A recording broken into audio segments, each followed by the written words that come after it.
Tuhan bersamamu. Inilah Injil suci menurut Lukas.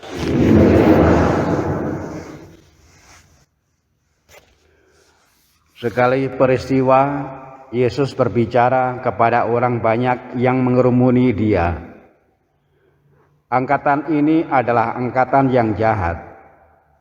Mereka menuntut suatu tanda, tetapi mereka tidak akan diberi tanda selain tanda Nabi Yunus. Sebab sebagaimana Yunus menjadi tanda bagi orang-orang Niniwe, demikian pula lah Anak Manusia akan menjadi tanda bagi angkatan ini.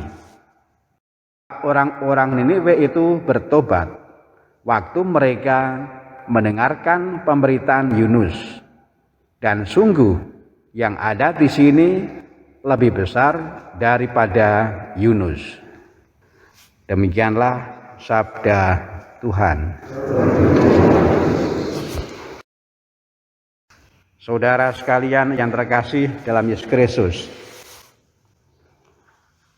kalau kita mencermati kisah-kisah Yesus di dalam kitab suci, Yesus itu berhadapan dengan banyak orang yang berharap, yang minta padanya.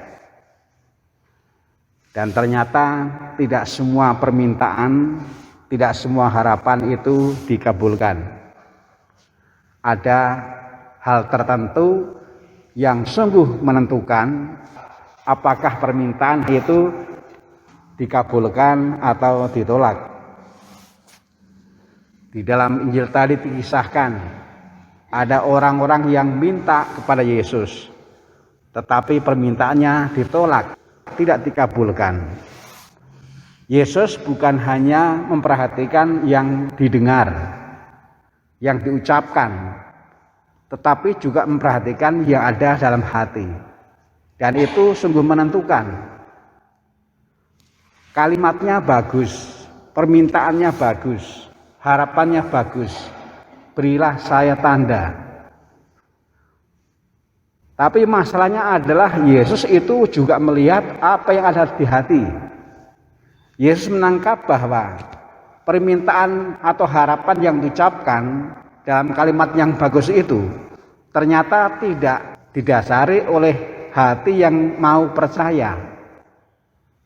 Yang dihadapi Yesus adalah hati yang tertutup.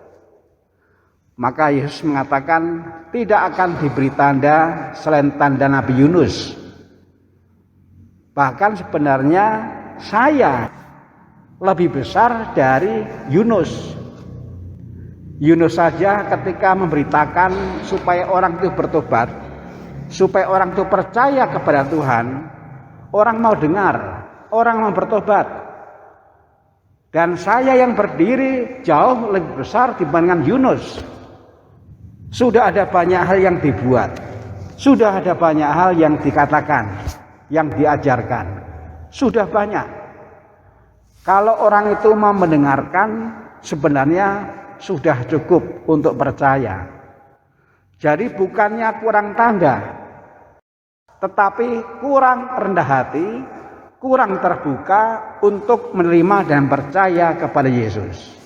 Itulah masalahnya. Dan itu sebabnya Yesus mengatakan mereka tidak akan diberi tanda. Saudara sekalian yang terkasih dalam Kristus,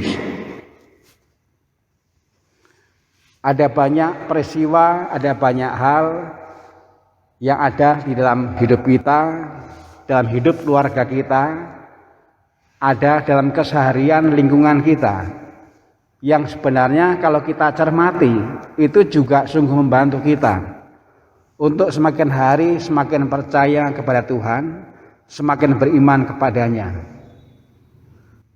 Kadang-kadang karena orang itu kurang menyediakan waktu untuk melihat Tuhan, lalu begitu banyak hal yang sebenarnya bisa bermanfaat untuk iman lalu dilewat begitu saja. Kita ambil contoh sederhana, yaitu matahari.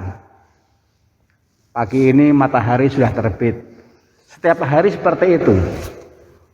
Tapi kalau kita mau jujur, kita bisa merenungkan ada berapa banyak orang yang merenungkan matahari, yang kemudian perenungannya itu menghantar untuk semakin percaya, semakin beriman kepada Yesus. Kita juga bisa merenungkan udara yang sehat, yang bagus, oksigen. Kalau orang itu sudah sakit, lalu tergantung pada tabung oksigen, kita bisa tanya berapa harganya. Setiap hari kita diberi udara yang sehat, oksigen yang begitu banyak. Tapi berapa banyak orang yang sungguh merenungkan ini untuk semakin percaya, semakin beriman kepada Tuhan.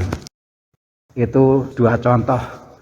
Dan ada banyak lagi yang lain yang sekali lagi tidak kurang. Sudah ada begitu banyak hal-hal yang sebenarnya bermanfaat untuk iman, bermanfaat untuk semakin percaya kepada Tuhan.